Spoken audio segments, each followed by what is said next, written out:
Hello guys, hello, welcome back. It's 2025. Don't know.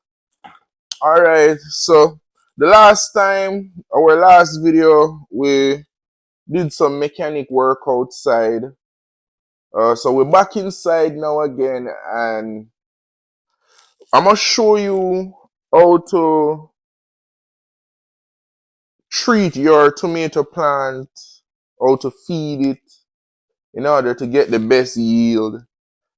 This is my first grow inside. This is my first inside grow. And we have some lovely tomato right here. And we have some here. And we have some, so tomatoes are coming in. They're coming in lovely. But here you can see it's stretching too thin. So we're gonna prune it. We're gonna cut it back a little bit. So what I did is I got a knife and I sterilized and shortened it.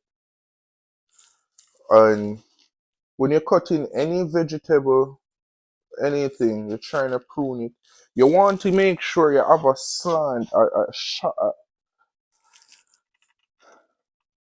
you want to make sure you have a slight 45-degree angle when you make your cut. So, no, I don't think I want to trim this one. So, this is the big one. Let's trim this one. Okay, so right here, I'm going to make a slant 45-degree cut.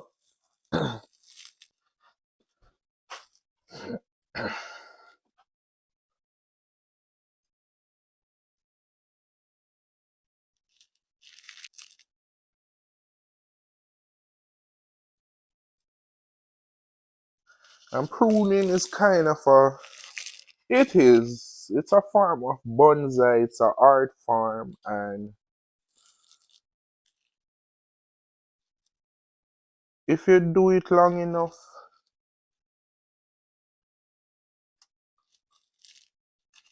you'll understand. It's like a haircut for trees.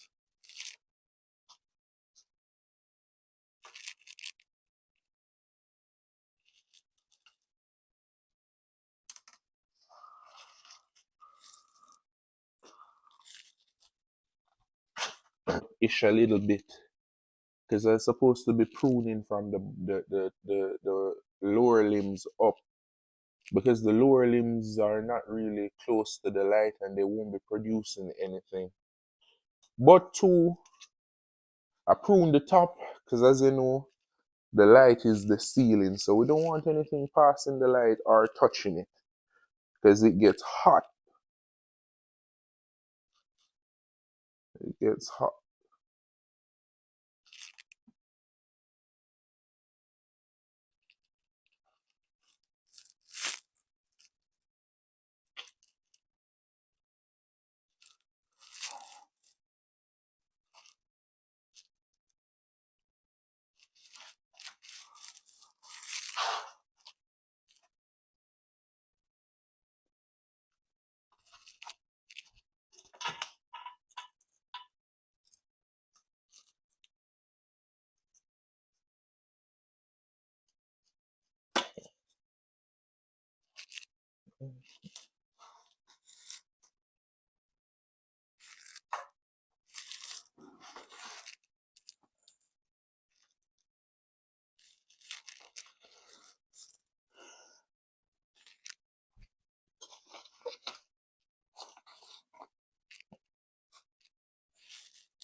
And as I said, we're just waiting for spring.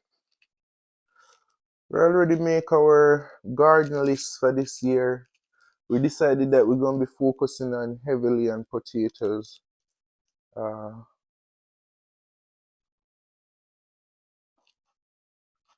yeah, let's not get distracted about this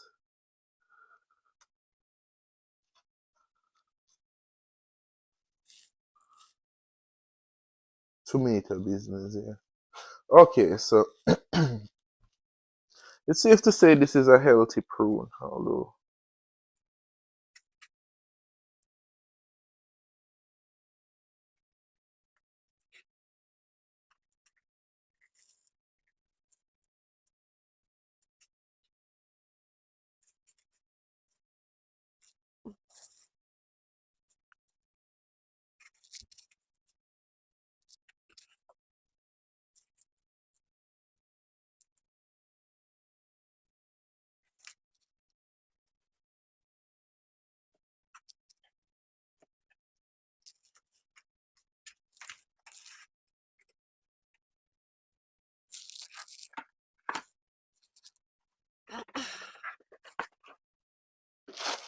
Okay, so it's time to feed them, and we're gonna give them the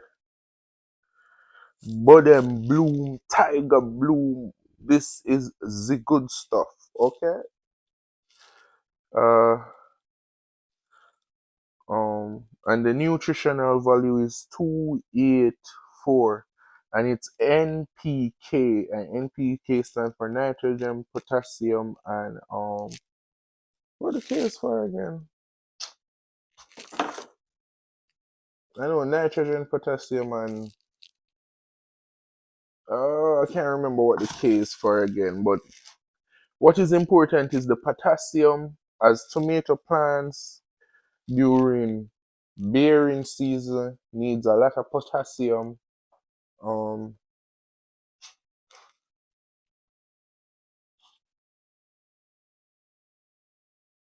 and I guess we're gonna just mix.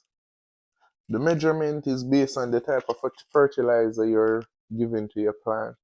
So how much you put in the water to feed your plants them, just follow the instruction on the bottle. And this one is saying it is 2 to 3 teaspoons per gallon. So this is just general feeding. For heavy feeding, it is 4 teaspoons per gallon, and the rest is for hydroponics. So we're into the heavy feeding stage. We're gonna hit these bad boy with 4 teaspoons per gallon. Also, four 4 teaspoons per gallon. Okay, so it's time to mix this, and as I say, according to instructions, it says 10, 2 to 3 tablespoons, which is 10 to 15 millimeters. And so here we have 1 tablespoon, and because it's half a gallon, we only need 1 to 2 tablespoons, because this is a half gallon container, and the reading for 10 to 15 millimeters is for 1 gallon. So let's put 5. And then I feed each 5 gallon container about half gallon of water. So I like to shake it up.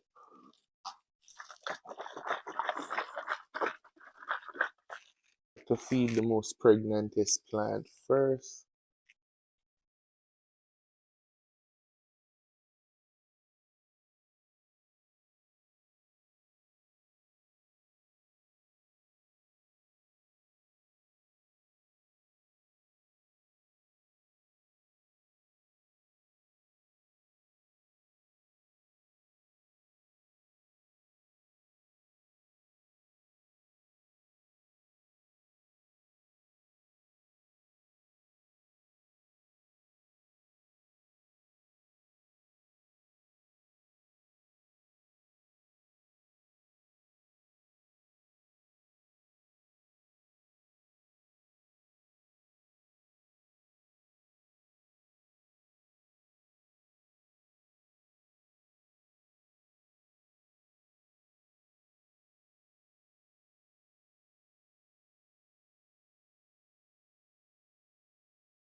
Okay, so one thing you should know before we finish the vlog about indoor tomatoes or growing anything indoor is that usually the bees carry the pollen from the flowers, which are these right here, So usually the bees carry the pollen from the female one of these flowers, and she'll travel all the way up here and pollinate these, right? So because the bees isn't inside, what I do is I like to go and just gently tap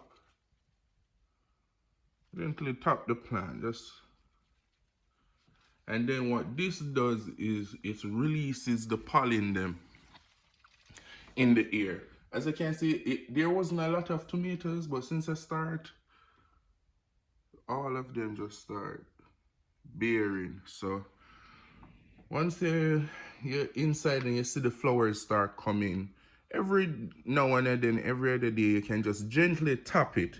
What I see one guy did, he got a vibrating toothbrush and just rest it next to the branches, and it works.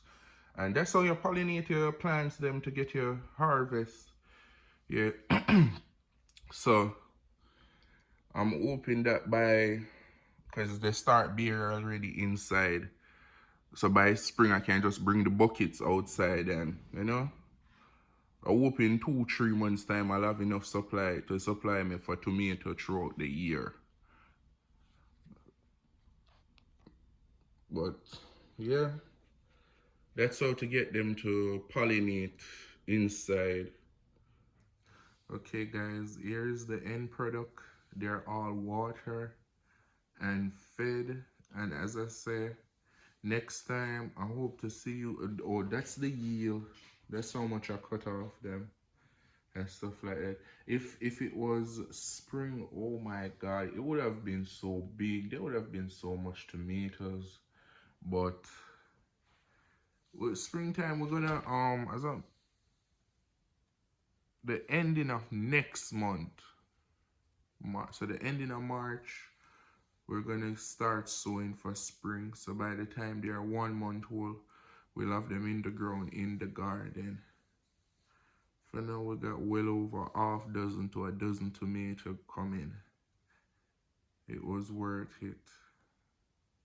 I enjoy my little garden, have my thyme over there, my green onions there. I be using a lot in my making of the jerk sauce, and the green peppers are now blooming. So the indoor garden idea is a good idea. And as I say, I want to feed these to the chickens and see how they eat it, if they like it.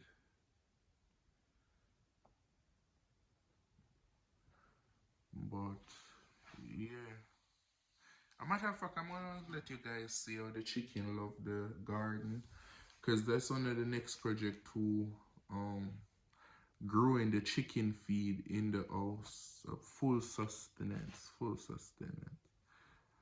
Okay guys, thanks for watching. I hope you like my little vlog about indoor gardening in general. Like, subscribe. Feel free to ask any questions in the inbox. As I say, I'll insert an after clip of the chickens eating the tomato plants. Thanks very much. Woo! Here it goes.